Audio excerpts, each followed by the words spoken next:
A paz do Senhor, os irmãos da Advec, de todos que se usam as revistas da Central Gospel. Sou o pastor Henrique, moro atualmente em Americana, São Paulo. Se você deseja nos convidar para estarmos aí, é só entrar em contato conosco. Meu telefone e WhatsApp é 999-152-0454. Nós estamos estudando neste quarto trimestre de 2022, nas revistas da Central Gospel, com o tema Maturidade Cristã, Decisão Pessoal e Mudança de Mentalidade. Aí você vê o telefone da Central Gospel e também o endereço eletrônico para você adquirir a revista e também o livro de apoio. Aí centralgospelmax.com.br, a loja aí. Neste trimestre nós temos como comentarista o pastor Joá Caetano. Nós já estudamos na lição 1, Bíblia, Manual da Maturidade, lição 2, Obediência produz maturidade, a lição 3, Perfil da Igreja Madura, na lição 4, Etapas na Maturidade de Eliseu, na lição 5, Mudanças para a Maturidade, e na lição 6, O Segredo da Maturidade, Estar em Cristo. Então hoje vamos estudar a lição de número 7, Tipos de Cristãos que Amadurecem. Então veja que neste trimestre estamos estudando aí sobre maturidade cristã. Então, crescimento, vamos estudar como crescer para estar maduro, ou seja, estar pronto para o arrebatamento da igreja, para estarmos para sempre com o Senhor, para, enquanto estivermos aqui na terra, também produzirmos para o Senhor. E o Evangelho é pregado também, não só por falar, pregar, ensinar, mas também pelo testemunho de cada crente e pela obra que cada crente faz para Deus. Vamos ver o texto bíblico básico, que está em Romanos 12, de 1 a 5, que diz assim: Rogo-vos, pois, irmãos, pela compaixão de Deus, que apresenteis o vosso corpo em sacrifício vivo, santo e agradável a Deus, que é o vosso culto racional. E não vos conformeis com este mundo, mas transformai-vos pela renovação do vosso entendimento, para que experimenteis qual seja a boa, agradável e perfeita vontade de Deus. Porque pela graça que me é dada, digo a cada um dentre vós que não saiba mais do que convém saber, mas que saiba com temperança, conforme a medida da fé que Deus repartiu a cada um. Porque assim como em um corpo temos muitos membros, e nem todos os membros têm a mesma operação, assim nós, que somos muitos, somos um só corpo em Cristo, mas individualmente somos membros uns dos outros.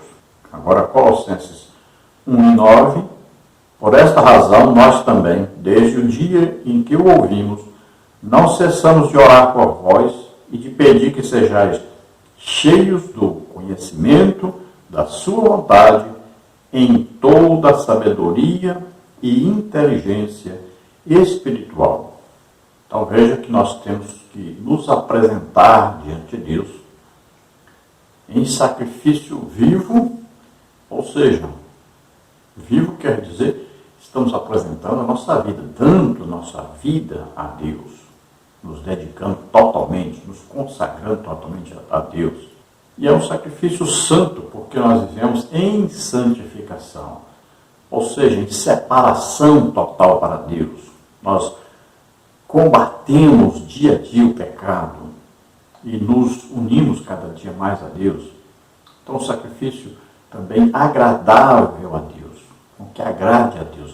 Vivemos de tal maneira que nós sempre tentamos e vamos nos esforçando para sermos agradáveis a Deus.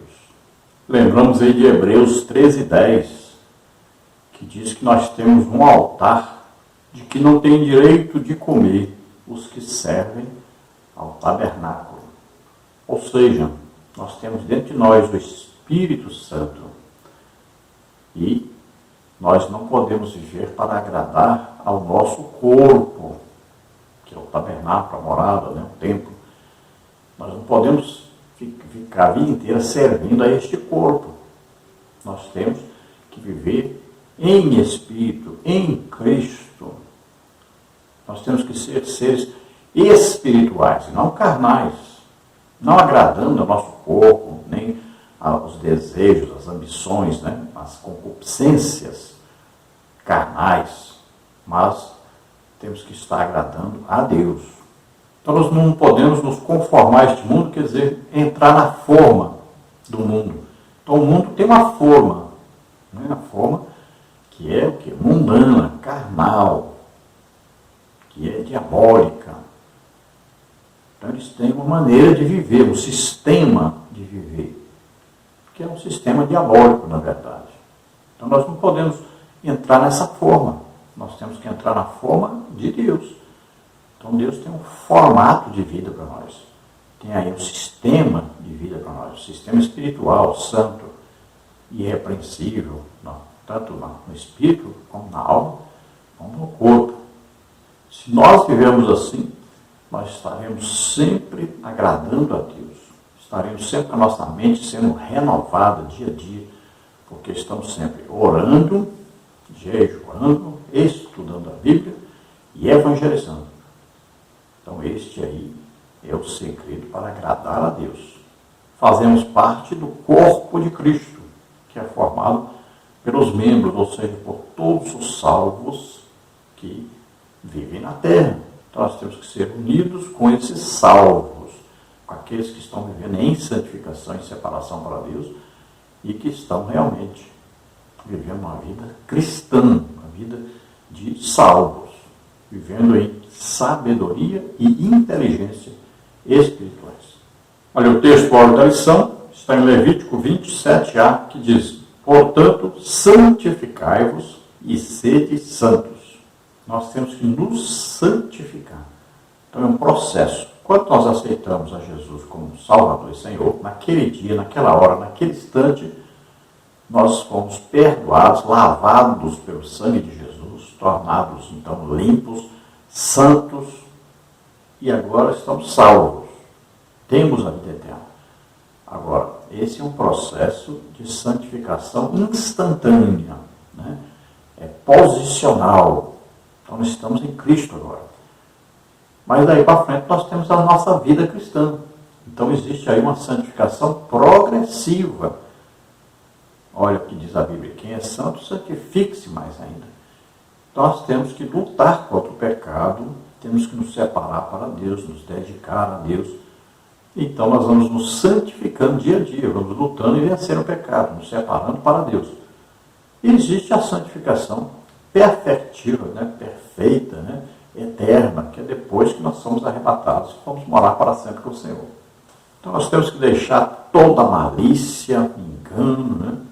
Vamos renovando o nosso modo de pensar, de agir, vamos sendo luz, exemplo para o mundo, para todos que nos rodeiam, estando unidos no corpo de Cristo, com os irmãos, congregando, vivendo de maneira que sejamos sempre santos e irrepreensíveis diante de Deus.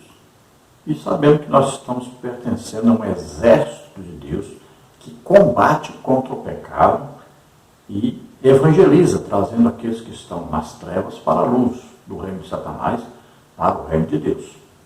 Assim Deus pode nos usar poderosamente através dos dons espirituais, tanto os dons de Deus Pai, quanto os dons do Espírito Santo, quanto aos dons de Jesus Cristo, que são os ministérios. Vamos ver um resumo da lição, o que nós vamos estudar durante essa lição. No tópico 1, nós vamos ver o cristão consagrado. Aí no subtópico 1, a consagração do corpo. No subtópico 2, a consagração voluntária. No subtópico 3, a consagração pela oração. No subtópico 4, a consagração e a obra do Senhor. No tópico 2, nós vamos ver o cristão inconformado. No subtópico 1, o sistema corrupto e corruptor do mundo. No subtópico 2, as amizades erradas. No subtópico 3, o inconformado é transformador. No tópico 3, nós vamos ver o cristão transformado. No subtópico 1, conhece a Cristo. Subtópico 2, conhece o Espírito Santo. Subtópico 3, é transformado para transformar. No tópico 4, nós temos aí o cristão renovado. no subtópico 1, renova sua mente. Nós temos então que fazermos um resumo de cada tópico e subtópico para nós passarmos por todos esses assuntos e podermos aí ensinar enquanto aprendemos também. Vamos ver a palavra introdutória que diz: esta lição abordará os 4 tipos de cristãos que amadurecem: o consagrado, o inconformado, o transformado e o renovado. Para esse propósito, serão estudados os sinais que caracterizam a vida daqueles que buscam a maturidade com caráter, virtudes e qualidades. Vamos ver o tópico 1, cristão consagrado. O processo de consagração pessoal tem conexão íntima com os ensinos da Bíblia sobre a santificação. Nesse sentido, consagrar-se significa, na prática, colocar a santidade em ação, dando-lhe a devida importância e, principalmente, aplicando-a ao viver diário, como está em Romanos 12, 1 e 2, 1 de Pedro 1, 15 e 16. Então, a santificação é um processo e nós aprendemos, através da palavra de Deus, como nós vamos estar incluídos e imbuídos desse trabalho de santificação em nossa vida.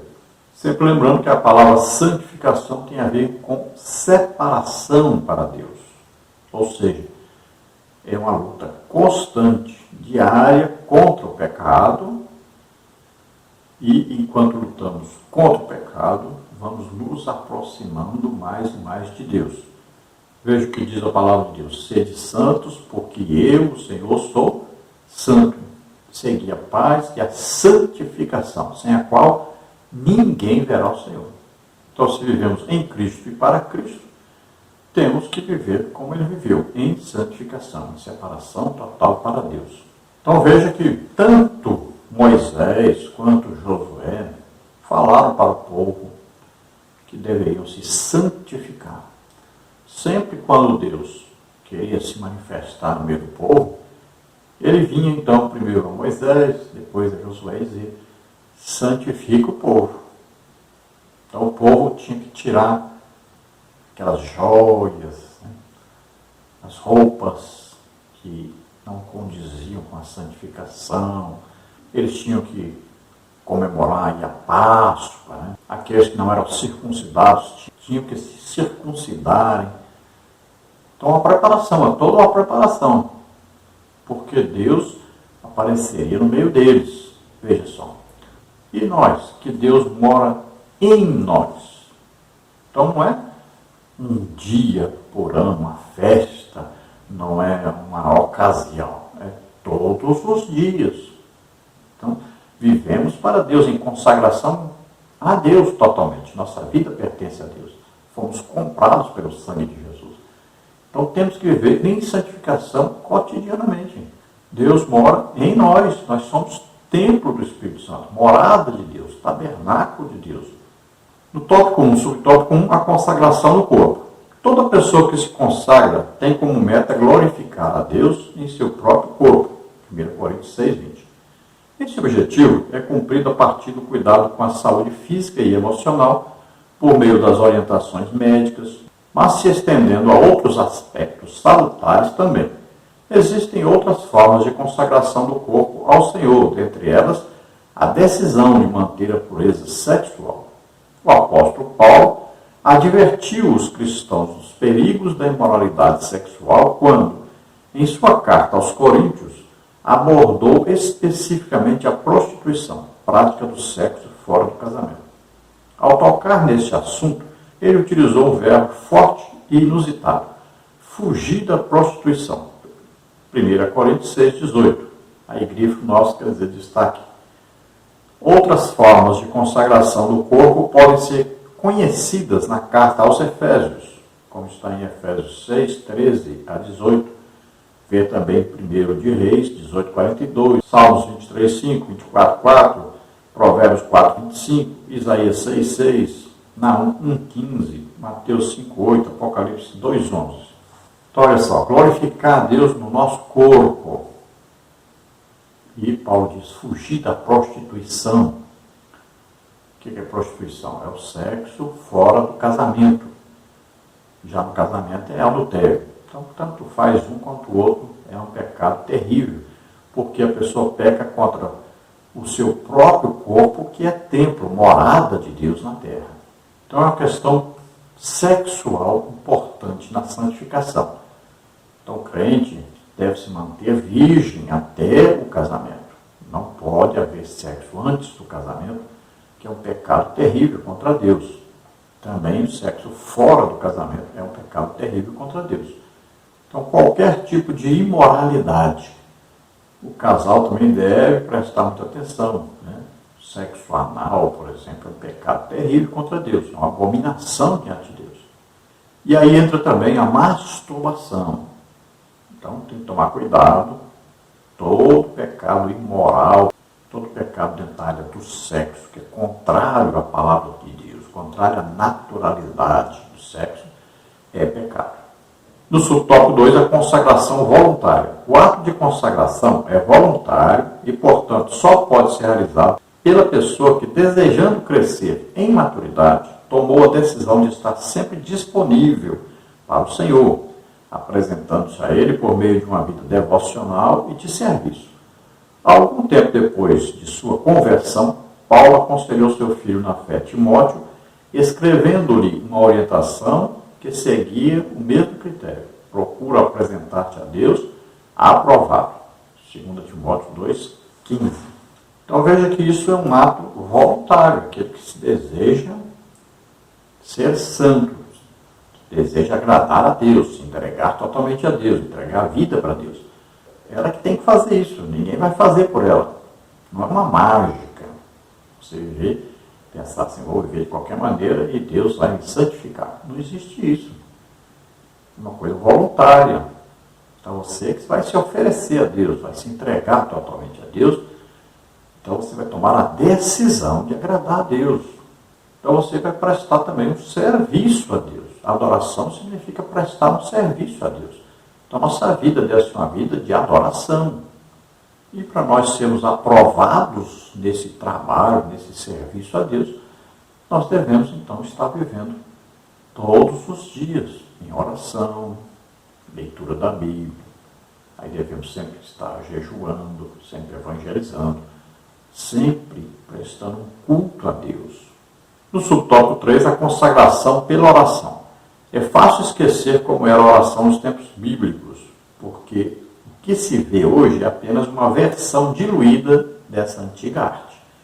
No entanto, a vida cristã consagrada só é completa quando o ato de orar ocupa o seu devido lugar. 1 Tessalonicenses 5,17. Deus ouve e responde às orações. 2 de Crônicas 7,14. Mas estas não servem apenas para os homens fazerem seus pedidos. Antes, elas devem ser feitas em favor do próximo. Ou seja, as orações devem ser movidas pelo amor que vem do próprio Deus, que é amor. E assim, aquele que pratica esse tipo de oração acaba por consagrar sua vida e seu tempo a Deus, tornando-se como Ele é, amando os outros como a si mesmo. Então, se nós olharmos a oração bíblica, no Antigo Testamento, nós vamos ver que eram orações que não eram apenas de petição. Hoje, as pessoas parecem mendigos, quando chegam diante de Deus. É só pedir. E pedir para si próprio. Isso é um egoísmo. Então, nós vamos colocar aí para você, pelo menos, alguns tipos de oração para você ver. Que lá em Efésios diz que nós devemos orar em todo o tempo e com toda a oração. Vamos ver alguns tipos de oração aí, rapidinho, para você ver que temos que fazer pelo menos muito pouquinho, pelo menos 1 hora por dia. Levante-se de madrugada e ore, fale com o Senhor. Olha, temos aí arrependimento, a primeira oração, depois agradecimento, depois louvor, depois adoração, depois intercessão, depois petição, depois consagração e ainda podemos colocar aí transferência. Então veja que existem vários tipos de oração e nós devemos estudar sobre cada uma delas na palavra de Deus e aprendermos como orar, pelo menos 1 hora por dia. Pode ter certeza, Deus ouve a nossa oração.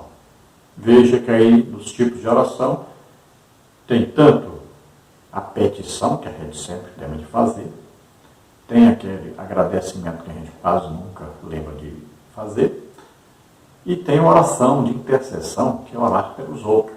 Então, um tipo de consagração, de submissão a Deus, um tipo aí de separação para Deus, de santificação, é a oração. E nós temos visto que cada dia a oração diminui mais na igreja. Pode ver o ciclo de oração, por exemplo, que antigamente era o quê? Todos os dias tinha ciclo de oração. E tinha ciclo de oração feminino e tinha masculino. Então hoje já não se vê o masculino, e o ciclo de oração feminino muitas vezes só tem um dia por semana, às vezes até só um dia por mês. No subtópico 4, a consagração e a obra do Senhor. O trabalho tem a ver com dedicar parte do tempo a um fim específico, produzindo algum bem ou fornecendo um serviço. Deus, o Pai, sempre trabalhou. Cristo fez questão de relatar isso aos judeus que o perseguiam. Meu Pai trabalha até agora e eu trabalho também. João 5,17. Diversas passagens bíblicas também apontam para o trabalho que o Espírito Santo realiza, ungindo, revelando, guiando.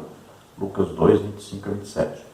O trabalho que o cristão consagrado realiza tem muito a ver com o ato de servir a Deus e ao próximo. Se Deus trabalha em favor dos seus, logo, seus filhos também devem servir uns aos outros. Isso pode ser feito de diversas formas, por meio dos ministérios, das doações, das ações sociais, do ensino, do testemunho e de tantos outros serviços, sempre impelidos pelo Espírito Santo. Então, consagração à obra do Senhor significa trabalhar para Deus. Devemos estar ocupados na obra de Deus. Não quer dizer que você vai deixar de trabalhar o seu trabalho secular para sustentar você, sua família. Não. Quer dizer que além desse trabalho, você vai ter um trabalho para Deus. Todos nós temos. Eu passei a vida inteira trabalhando de 7 da manhã, às vezes, muitas vezes até 7 da noite. Mas eu ainda ia para a igreja, para os cultos, eu tinha um trabalho de evangelização, eu evangelizava fazendo culto na rodoviária, tinha o trabalho nos colégios, onde eu ia lá fazer palestra para os alunos de colégios, tinha o trabalho de evangelização nos hospitais, nas praças. Então veja, e além disso eu sempre, desde que aceitei Jesus como Senhor e Salvador, eu levanto todo dia 5 horas da manhã para orar. Então não tem desculpa da pessoa falar, eu não tenho tempo. Então às vezes você tem tempo para televisão, para novela, para futebol, tem tempo para os joguinhos, você tem tempo para falar na internet, nos grupos sociais, tem tempo para os filmes, tem muito tempo para muita coisa, mas não acha tempo para Deus. Isso é absurdo. Vamos ao tópico 2, o cristão inconformado. O segundo tipo de cristão que amadurece é o inconformado, ou seja, aquele que, mesmo vivendo no mundo, não toma a forma do mesmo, interiorizando princípios e práticas que estão em rota de colisão com a vontade de Deus. Romanos 12, 2. Ser conformado nesse sentido significa assumir a posição de verdadeiros herdeiros do reino, sendo firmes diante do pecado e da corrupção que caracterizam o gênero humano. A não acomodação frente aos valores do mundo impulsiona ao crescimento e à maturidade espiritual. Então, o cristão inconformado é aquele que não entra na forma do mundo, não se conforma ao mundo. Então, ele entra na forma de Deus. Os princípios são os princípios bíblicos e não os do mundo. No tópico 2, subtópico 1, o sistema corrupto e corruptor do mundo. O profeta Daniel representa muito bem o tipo inconformado. Ele e seus amigos, ao serem levados para a Babilônia, determinaram não se contaminar com as comidas e bebidas dedicadas aos ídolos, Daniel 1, 8 e 16, e não se dobrar à estátua de ouro levantada pelo rei Nabucodonosor, Daniel 3, 1 a 25. O cristão consagrado age de igual forma, não aceita os padrões do sistema que opera no mundo, 2 Timóteo 3, de 1 a 5. Uma ordem corrompida, não fundamentada no amor de Deus e nos valores do reino, 2 Coríntios 4, 4. Vê também João 16, 33, Efésios 6, de 10 a 18. Então temos aí o exemplo muito interessante do profeta Daniel e de seus 3 amigos, Ananias, Azarias e Misael.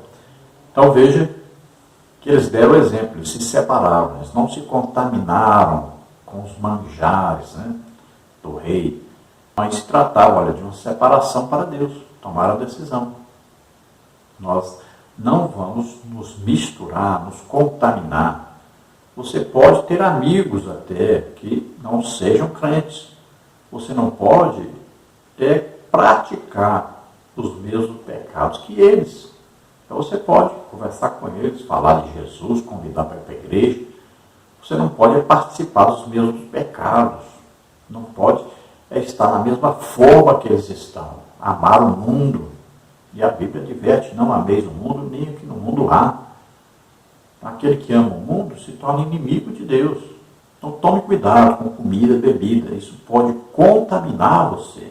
E a palavra de Deus diz, né, que o reino de Deus não é comida nem bebida, mas é paz, justiça e alegria no Espírito Santo.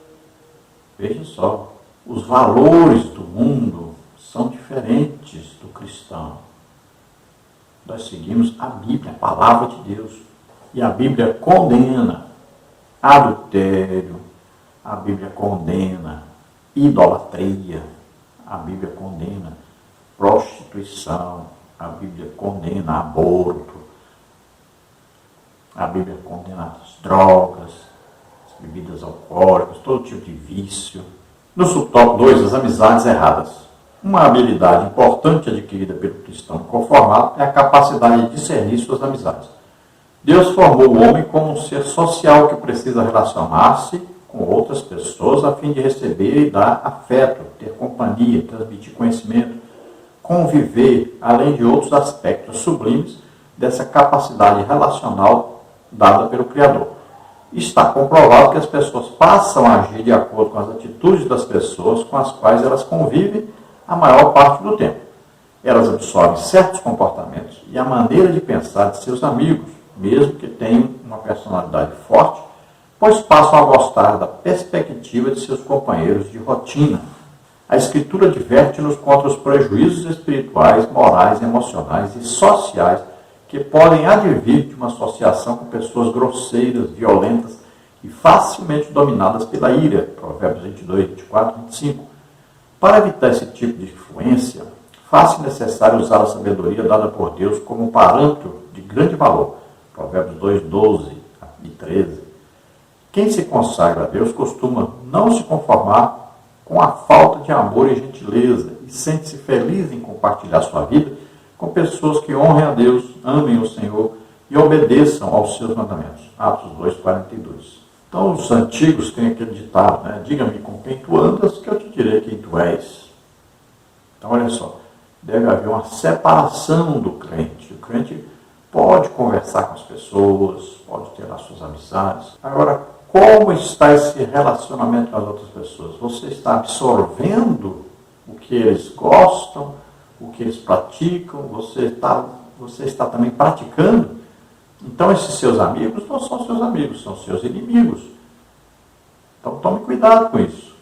Quando nós podemos influenciar o mundo, tudo bem, mas quando o mundo nos influencia, aí está tudo errado. Devemos tomar cuidado. Veja, por exemplo, os filmes. Sempre você vai ver vingança nos filmes. É alguém que matou a família do outro, ele vai matar a família do outro e tal. É a vingança. Sempre está presente essa vingança nos filmes, nas novelas. Todas as coisas estão aí, presente. Pode ver sexo, né? Moralidade sexual nos filmes, nas novelas, está presente. Pode ver homossexualismo, lesbianismo, sempre está presente nos filmes, nas novelas, sempre, veja bem. Então você vai vendo isso, vai assistindo isso, vai se consumindo isso, e você vai passando a não ter mais um padrão bíblico na sua vida. Você começa a achar que o errado está certo e que o certo está errado. Você vai se conformando. Olha bem, as roupas que nós vemos hoje nas mulheres dentro da igreja hoje, o que aconteceu? Que nós estamos nos conformando, nós achamos natural isso. Com o passar do tempo, fomos nos acostumando com isso. Foi mudando. mudando devagarinho. Não tem nada não, tem nada não, tem nada não. E hoje a gente confunde, a gente vê uma crente, a gente não sabe se é uma prostituta ou se é uma crente. É uma coisa terrível, porque o diabo nos acostuma com o pecado. Então, de tanto ver aí homem se beijando com outro homem, mulher com mulher, você vai se acostumando. Daqui a pouco você acha que é normal, é natural. Tem muitos crentes achando que é normal sexo anal. Muitos cristãos estão vivendo assim. Tem um pecado terrível diante de Deus. Outra coisa é essas inimizades, essa violência que está ocorrendo na sociedade e que as pessoas nem percebem que estão indo por um caminho totalmente contrário à palavra de Deus, que ensina que nós devemos amar as pessoas. Olha, até os nossos inimigos. Amar os nossos inimigos, perdoar, orar por eles, abençoar. Veja isso que Jesus ensinou. Aí tem cristão já querendo a morte de outras pessoas.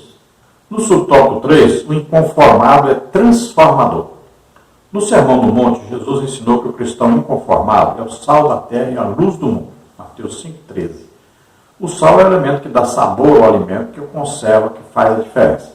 O cristão que não tem um bom testemunho, pois está conformado com este mundo e seus valores deletérios, é como o sal insípido, por ter assimilado a forma como o mundo opera. Segundo a declaração do Senhor Jesus, este para nada mais presta, senão para ser lançado fora e ser pisado pelos homens. Mateus 5,13.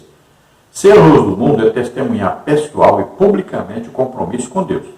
A eficácia da luz é comprovada ao resplandecer, onde a escuridão das trevas provoca medo, insegurança e desespero.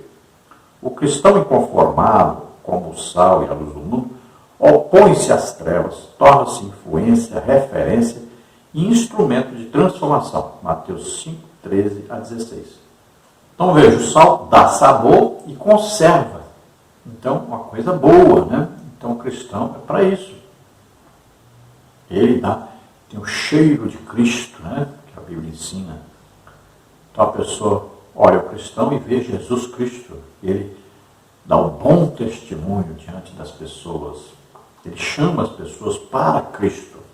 É luz, ou seja, tem o brilho de Jesus em si. Nós refletimos a luz de Jesus. E luz fala de claridade, fala de verdade, de transparência. Então o crente deve tomar muito cuidado com o seu testemunho, sua maneira de viver, de agir, aí pagando as contas em dia, né? Sendo exemplo em todas as coisas, maneira de vestir, de falar. Sempre deve ser exemplo para que as pessoas possam seguir. Então aí, sempre o crente imitando Jesus Cristo. Paulo dizia, sede meus imitadores. Se você perguntasse, por que Paulo ser seu imitador? Ele vai dizer, porque eu imito a Jesus. Então, sede meus imitadores, como eu sou imitador de Jesus. Olha aí. Então, as pessoas vão olhar para nós e ver Jesus em nós. Então, o mundo vive em trevas, jaz em trevas, né? E nós, como luz, vamos iluminar, levar a luz de Jesus Cristo, mostrar Jesus, para que eles possam sair das trevas para a luz. No tópico 3, o cristão transformado. A experiência do novo nascimento em Cristo é o maior fator de transformação da vida de uma pessoa. Tudo começa com o arrependimento dos pecados e a fé nas provisões de Deus para a salvação. A vida muda para melhor e prossegue em direção à maturidade, repleta de situações novas, diferentes e edificantes. 2 Coríntios 5,17. Então veja que ao aceitarmos a Jesus como único Salvador e Senhor, nós nascemos de novo. Então nós temos uma vida nova. Para nascer de novo, precisa morrer. Então morremos para o pecado, para a vida velha, para aquelas coisas que nós amávamos no mundo, né? Então nós temos uma vida nova agora. Nós vivemos para Deus, para agradarmos a Deus, para produzirmos para Deus. No subtópico 1, conhece a Cristo. O cristão transformado conhece o Senhor, pois teve um encontro com Ele e, a partir desse momento, nunca mais será o mesmo. O Evangelho de Cristo transformou, mudou e trouxe-o para uma verdadeira vida. Essa foi a experiência de Zaqueu, Lucas 19, 1 a 9. Um homem rico, supervisor dos publicanos, cobradores de impostos, que foi transformado, liberto e salvo por Jesus Cristo. A mesma experiência ocorreu a Maria Madalena, Marcos 16, 9, a Saulo de Tarso, Atos 9, 5 e 6, a Natanael, João 1, 47 a 51, e a tantas outras pessoas relatadas na Bíblia. Então devemos prosseguir sempre em conhecer mais a Jesus Cristo. Quanto mais conhecemos a Jesus, mais temos vontade, desejo de segui-lo, de obedecê-lo, de trabalhar para ele e com ele.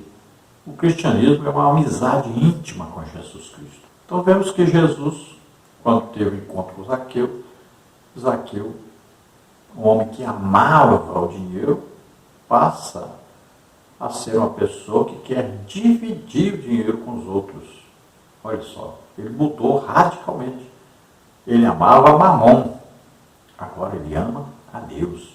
Veja, Maria Madalena, conhecida como uma prostituta, e agora uma mulher que vive em santificação, servindo a Jesus. Foi escolhida por Jesus como a primeira pessoa que viu Jesus ressuscitado. A primeira pessoa que pregou o Evangelho, que foi levar a boa notícia para os apóstolos de que Jesus havia ressuscitado. Veja Saulo de Tarso, vivia como se fosse um policial, perseguidor do cristianismo, e se tornou um perseguido a ponto de dizer que estava não só disposto a sofrer pelo Evangelho, mas também até a morrer pelo Evangelho. Veja Natanael, o exemplo de homem religioso, que mudou totalmente, se entregou totalmente a Deus, reconhecendo em Jesus o Messias, o Salvador. No subtópico 2, conhece o Espírito Santo. O cristão transformado conhece o Espírito Santo, é guiado por ele e deseja crescer por meio dele em direção à maturidade. O Espírito Santo é aquele que faz com que a imagem de Cristo passe a ser a imagem do cristão. Isso é possível porque ele trabalha no caráter, na raiz do indivíduo, produzindo os mesmos frutos, os mesmos sentimentos que moveram o Senhor Jesus enquanto ele esteve neste mundo. Filipenses 2,5. O primeiro passo é render a vida a Cristo, sendo selado pelo Espírito Santo, o qual passa a habitar no cristão, João 14, 17. O segundo passo é desenvolver a vida espiritual pelo estudo sistemático da Bíblia e sua aplicação na vida prática e pela vida de oração constante, Atos 10, 2, 16, 25, Efésios 6, 18. Então veja que a nossa vida nova com Deus agora é uma vida de intimidade com o Espírito Santo. Então ele vai nos guiando, também ele vai nos ensinando a palavra de Deus, também ele vai nos ajudando na oração, trabalhar para o Senhor. Ele vai nos fazendo lembrar das coisas que Jesus disse. Agora, para lembrar, nós temos que ler, Também ele vai nos capacitando para fazermos a obra de Deus. É um amigo íntimo que nos conhece mais do que a nós, mais do que nós nos conhecemos a nós mesmos. Sabe tudo a nosso respeito, até mesmo a nossa intenção. Veja só. Está presente em nós, todo o tempo conosco, nos ajudando, todo o tempo. E assim, cada dia que nós vamos nos consagrando, permitindo ao Espírito Santo mais e mais espaço em nossa vida, mais ele vai nos guiando, nos transformando, nos mudando à imagem de Cristo, nos fazendo cada dia mais parecidos com Jesus Cristo. E ele veio morar dentro de nós. No dia que nós aceitamos a Jesus como Salvador e Senhor, o Espírito Santo veio morar dentro de nós. E a partir daí ele vive em nós. Então nós somos templo do Espírito Santo, morada de Deus na terra. Aí o subtópico 3 é transformado para transformar. O objetivo de todo cristão transformado é ser como Jesus Cristo, o Filho de Deus. Para isso, o próprio Senhor promove o seu crescimento em todos os aspectos, por intermédio do seu Espírito, para que ele seja corpo de Cristo para outros no mundo. O Espírito Santo atua na vida do cristão que deseja crescer, transformando, aperfeiçoando, habilitando-o para que ele seja um instrumento, um vaso em suas mãos. Este, portanto, é o grande alvo da vida madura, viver para abençoar e edificar outras pessoas. João 17:4. Então veja, Paulo diz assim, eu me gastarei, me deixarei gastar por vossas almas. Então o cristão, ele não vive para si, para se agradar a si próprio. Ele vive para abençoar os outros, para ajudar os outros a se chegarem a Jesus Cristo, para crescerem na fé, no conhecimento de Deus, na graça de Deus. Então nós não vivemos para nós vivemos para os outros. Esta é a vida legítima do cristão. É viver para os outros. Isso significa amar os outros. Amar é dar a vida para os outros. Amar é dar a vida para os outros e pelos outros. No tópico 4, o cristão renovado. Por que o cristão precisa ser renovado? O primeiro motivo é para agradar ao Senhor, que só deseja o bem-estar dos seus filhos. O segundo motivo tem a ver com possibilitar ao cristão as melhores experiências com o Senhor. Essas intenções têm sua base na promessa divina, registrada em Jeremias 33:3. Deus tem coisas novas, grandes e poderosas para a igreja, mas só o cristão renovado consegue conhecê-las e recebê-las. Então, renovado significa aquele que está cada dia se aproximando de Deus. Né? Porque muitas vezes a gente tenta renovar como fazer novo de novo. Mas o cristão, se ele estiver todos os dias orando, estiver lendo a Bíblia, estudando a Bíblia, todos os dias, aí pelo menos uma vez por semana, ele faz um jejum de consagração a Deus, ele está ganhando almas, ele está produzindo, trabalhando, fazendo alguma coisa para Deus, então ele está todo o tempo ativo, né, espiritualmente. Então, essa palavra renovo muitas vezes confunde. Então, esse crente não precisa ser renovado. Ele sempre está novo, né? Ele sempre está em comunhão com o Espírito Santo. Agora, aquele crente que passa um dia, 2 dias, às vezes 3 dias, sem oração, sem ler a Bíblia, né? Então, esse aí, ele sempre está precisando de um renovo, ou seja, uma renovação, uma restauração. Então, cada cristão deve procurar. Se você está passando a vida assim, está vivendo a vida assim, sempre precisando de renovo, então mude para que você todo dia esteja em comunhão com Deus, todo dia esteja em estreita amizade íntima com Deus. E a palavra sempre é, esteja em comunhão com o Espírito Santo, todos os dias. Então, ainda no tópico 4, subtópico 1, renova sua mente. O ser humano é composto de 3 dimensões, espírito, alma e corpo. Na dimensão da alma, a parte mais importante é o intelecto, ou a mente. Nela formam-se os pensamentos, raciocínios, juízos e conceitos. Na sede da alma, que é a mente, estão armazenados juízos, lembranças e memórias registradas durante toda uma existência. Compreende-se que todo este sistema que se refere à mente precisa de renovação, o que se dá por meio da palavra de Deus. Uma excelente receita para a renovação da mente pode ser encontrada em Filipenses 4:8. O apóstolo Paulo citou a palavra fortaleza, associada a toda altivez, conceito, argumento ou sofismas que se levantam contra o conhecimento de Deus, como está em 2 Coríntios 10:4 e 5. As fortalezas estão diretamente ligadas à mente e à forma de pensar e geralmente estão relacionadas a crenças disfuncionais e equivocadas. Exemplos de fortalezas poderiam ser os padrões de pensamento contrários à palavra, construídos pela ação de pessoas mal intencionadas, ou simplesmente sob a ação de fortalezas da mente também, ou pela atuação, algumas vezes, de demônios, conduzindo o ser humano à escravidão.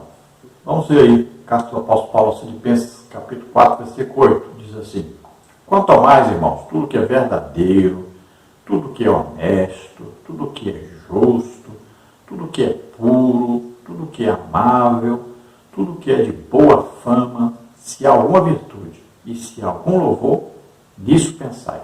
Então veja que a nossa mente, na verdade, a nossa alma, aí o controle geral nosso está na alma, o nosso intelecto, nossa vontade está na alma. Por isso que a Bíblia diz, a alma que pecar, esta morrerá. Então, Aí o centro nosso, de controle nosso, é a alma. E essa alma tem que estar alimentada diariamente pela palavra de Deus. Senão ela vai se corromper. Então, tudo que nós vamos ver, vamos ouvir, nós devemos levar para o crivo da palavra de Deus e comparar. Isso aqui está de acordo com a Bíblia ou não? Isso aqui agrada a Deus ou não? Se nós não estivermos todo o tempo meditando na Bíblia, aprendendo a Bíblia, lendo, estudando a Bíblia, nós vamos pegar muitas coisas, ouvir ou ver coisas que são antibíblicas, coisas até malignas, e nós vamos pensar que são de Deus. Vamos pensar que é normal. Não vamos saber julgar corretamente. Então aí Paulo diz, tudo que é verdadeiro. Então, é verdade. Nós não podemos acostumarmos a mentiras, nem a mentir e nem ficar ouvindo e nos agradando de mentiras, achando bonito a mentira, concordando com mentiras. Olha, tudo que é honesto, tem uma honestidade, né? Pessoa honesta, pessoa que está sempre pagando suas contas em dia, pessoa que é confiável, né? Pessoa não rouba, não engana ninguém. Tudo que é justo. Praticar justiça quer dizer equidade. Você considera todos iguais diante de Deus. Então você não faz acepção de pessoas. Ama a todos. Mas tudo que é puro significa coisa que você não tem vergonha de mostrar, de dizer. Então, é aquela vida de pureza, de santidade, tudo que é amável. Então, a amabilidade quer dizer, nós não podemos tratar, então, a pessoa com uma ignorância, né? Responder mal, abruptamente, com palavrões, com xingamentos, tudo que é de boa fama. Então, aquilo que as pessoas vão dar testemunho, aquela pessoa é íntegra, né? Correta. Então, tem que ter uma boa fama, tanto para com os que estão de fora, quanto para com os que estão dentro da igreja. Então, tudo que tem uma virtude, tudo que é louvável, nisso nós temos que pensar. Tudo que vai fazer com que Deus seja louvado através de nós. Veja que o ser humano tem impresso em sua alma tudo o que ele viveu durante toda a sua vida, desde que nasceu. Então tudo aquilo vai ficando impresso, vai ficando guardado, é como se fosse um computador aí, né, que nós vamos armazenando no HD toda a nossa vida. Está aí armazenada. Nossas frustrações, né? Nossos sofrimentos, angústias, perseguições, tudo fica registrado, guardado. Então nós temos que saber aí, separar cada um desses departamentos e vamos consertando isso, arrumando isso. Então se existe mágoa, rancor, ódio, inimizade, vamos desfazer tudo isso. Porque todas essas coisas ruins se tornam fortalezas que vão nos prendendo, que vão nos impedindo de prosseguirmos, de crescermos na graça e no conhecimento de Deus. Então nós temos que destruir essas fortalezas.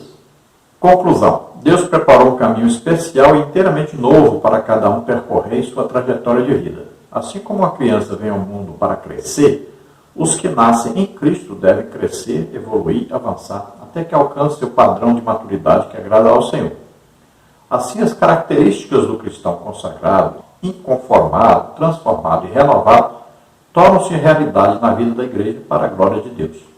Então veja que Deus tem um caminho, um projeto, Ele tem aí um plano para cada um de nós e nós devemos nos colocar à disposição de Deus para que Ele possa executar esse plano através de nós. Então, Ele só poderá fazer isso se nós estivermos de acordo, se nós estivermos aí dentro dessa forma, desse molde de Deus. Então nós temos que cada dia nos moldando aí, nos policiando, né? Nos consertando, todo dia, até que Deus possa nos usar. Então temos que ser vasos para a honra. cada um de nós devemos, então, estarmos à disposição de Deus de todas as maneiras, aí espírito, alma e corpo, irrepreensíveis diante do Senhor, para que Ele possa nos usar de acordo com aquilo que Ele deseja para nós. Então, quais são os tipos de cristãos que estão, então, amadurecendo? Então, são aqueles que são consagrados, inconformados, transformados e renovados. Glória a Deus. Vamos orar agora. Se você deseja entregar a vida para o Senhor, aceitando a Jesus como único Salvador, Senhor, sabendo que Ele veio ao mundo como homem, nasceu aqui, viveu aqui, levou sobre Ele nossos pecados, doenças, enfermidades, maldições, tudo que nos era contrário. Ele levou na cruz. Ele morreu em nosso lugar. Ele sofreu o juízo que era para nós, Ele sofreu em nosso lugar. A nossa morte, Ele morreu em nosso lugar. E Ele então venceu a morte, Ele ressuscitou. Você crê nisso, você é salvo agora. Então se arrependa dos seus pecados, peça perdão a Deus agora e comece uma vida nova com Deus agora. Se submeta a Deus. O Espírito Santo vem morar em você agora para te ajudar nessa nova caminhada. Se você está doente ou está enfermo, vamos orar por você agora, para que você seja curado. Vamos orar. Pai querido, em nome de Jesus, te apresentamos essas vidas que se chegam a ti, arrependidos dos seus pecados. Recebe por filhos, concede a eles agora o Espírito Santo. Ajuda-os, Senhor, nessa nova caminhada. Gradaluite chovinar, rapa força que derrete, oferecer. Senhor, ajuda-os, fortalece-os. Senhor, mostra-lhes, Senhor, o teu amor, a tua misericórdia. Em nome de Jesus, aqueles que estão doentes, estão enfermos, sejam curados agora. Solta essas vidas, todo mal, toda doença, toda enfermidade vai saindo agora, em nome de Jesus. Toca, Senhor, em nome de Jesus. Receba o teu milagre, receba a tua cura agora, em nome de Jesus. Amém? A paz do Senhor a todos, esperamos ter ajudado os irmãos. Lembrando aí, dê um like, se inscreva no nosso canal, passe o link desse vídeo para outros, para que aprendam juntamente conosco. Se você deseja receber os slides que nós usamos aqui, então você entre em contato conosco, o telefone está aí, 99991520454. Se você deseja nos convidar para estarmos aí, iremos com todo prazer. Estamos aqui para servir.